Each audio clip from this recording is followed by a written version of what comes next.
Meus amigos, minhas amigas, eu estou mais uma vez aqui para tirar as dúvidas de pessoas que me enviam perguntas a fim de que eu possa trazer algum tipo de reflexão, orientação. E você pode fazer isso através de nossas redes sociais também. Se você deseja que eu esteja tratando algum tema, respondendo sobre algum tema que eu possa lidar com ele, você envia para nós sua questão por meio de nossas redes sociais que estarão passando aqui na nossa tela e estarão também no fim desse vídeo, e vocês farão e eu responderei a essas questões à medida do possível. Essa pergunta foi me feita também relacionada a casamento depois do vídeo que eu respondi a uma outra pessoa a respeito deste tema. Porém, a pergunta agora é um pouco mais histórica. O amigo que envia a pergunta, ele deseja saber como era o casamento na época bíblica, né? A dúvida dele é mais nesse sentido. Ele fala que é muito esclarecedor o vídeo anterior sobre o casamento, mas ele queria saber como é que se dá o casamento, como se dava o casamento na época bíblica, porque ele disse que ele tinha uma ideia que as pessoas eram prometidas umas às outras e aí a consumação do casamento se dava através do ato sexual. Ele pergunta se realmente era isso. Bom, a pergunta como é que se dava o casamento na época bíblica, ela não está bem formulada, porque o que é época bíblica? A Bíblia é um livro que foi escrito no decorrer de mais de 2000 anos, então nós temos muitas épocas aí registradas neste livro, então nós não podemos falar de uma época bíblica, e sim de várias épocas, de vários momentos aonde o texto em si, o texto que estaremos referindo, estará situado. O que eu posso dizer a você, meu querido, é que o casamento ele sofreu muitas alterações no decorrer dos anos e os textos bíblicos revelam isso. Mas no geral, quando você tem a ideia de casamento, você sabe que na antiguidade o casamento se vinculava principalmente às necessidades do homem e à procriação. É tanto que a poligamia foi admitida por muitos povos durante muitos anos, inclusive o povo judeu. Os judeus eram poligâmicos, a maioria dos patriarcas, dos grandes homens das escrituras, todos eles eram poligâmicos. Na verdade, a poligamia só veio a começar a diminuir no judaísmo depois do fenômeno dos exílios. A partir dali ela vem diminuindo a sua prática, mas ela esteve e não há muitos textos que via negativamente essa experiência.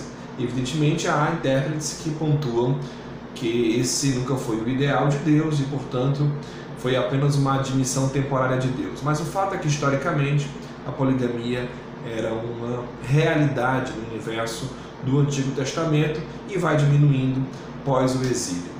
Esses relacionamentos, a maioria deles, tinham uma vinculação social muito grande, uma questão que envolvia posses, que envolvia relações mesmo econômicas entre as famílias, de maneira que era um contrato entre famílias, que em geral havia todo um processo de dote, toda uma avaliação de bens de um para com os outros, para haver essa unidade familiar. Não havia muita coisa romântica nesse processo, não. Havia mesmo uma relação social e econômica entre as pessoas. Evidentemente que com o decorrer dos anos essa também característica vai diminuindo. Quanto à questão da execução, sempre houve em toda a cultura, inclusive na cultura judaica, cerimônias.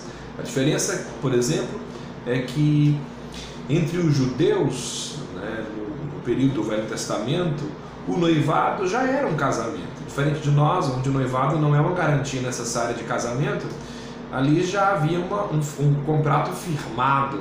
Então, quando se fala que se é noivo, ou seja, quando se fala que o contrato está firmado, mesmo que ainda não se tenha tido a execução do ato sexual, já se está ali, a partir daquela cerimônia que envolve os familiares e essa adesão ao contrato matrimonial, um casamento propriamente dito, que vai ser executado, evidentemente, dias posteriores, numa nova cerimônia, onde a noiva, enfim, vai ter uma relação sexual com o noivo. Isso explica, por exemplo, o fato de Maria já ser esposa de José e não ter tido ainda com ele relações. Ela estava, talvez, nesse período aí, antes da execução propriamente da relação sexual, mas já era esposa, não era uma noiva qualquer. Tanto que quando José pensa em deixá-la, o processo que ele imagina não é o de um simples rompimento de um noivado como seria nos dias de hoje, mas o de repudiar já. Em vez de divorciar, repudiar, uma vez que havia tanta possibilidade do homem repudiar como se divorciar da sua mulher, e havia aí correntes que defendiam uns por qualquer motivo e outros apenas por motivo de adultério.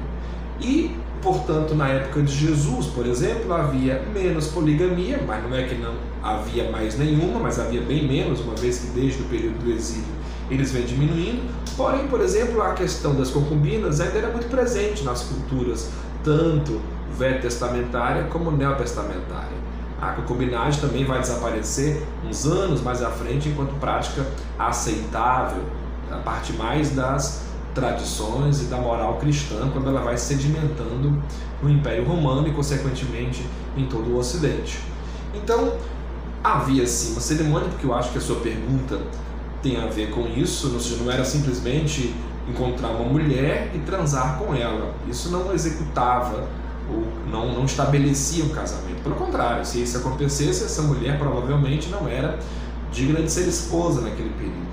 O casamento se constituía com os contratos familiares, com cerimônias contratuais, onde, a partir deste noivado, que já é um casamento, se tem os dias que antecede aí sim a execução do ato sexual, mas tudo isso já dentro do casamento. Portanto, não é o ato sexual que executa o casamento, mas ele se executa dentro deste contrato.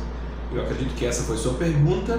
Se não foi, me envie mais uma vez seu questionamento, que eu com muita alegria responderei, e a todos os outros também que quiserem que eu venha tratar algum assunto por aqui, pelo meu canal. E não se esqueça de se inscrever nesse canal, divulgá-lo, para que a gente tenha cada vez mais condições de estar passando ensino e curiosidades também a respeito da teologia, da filosofia e outros temas por este canal. Muito obrigado.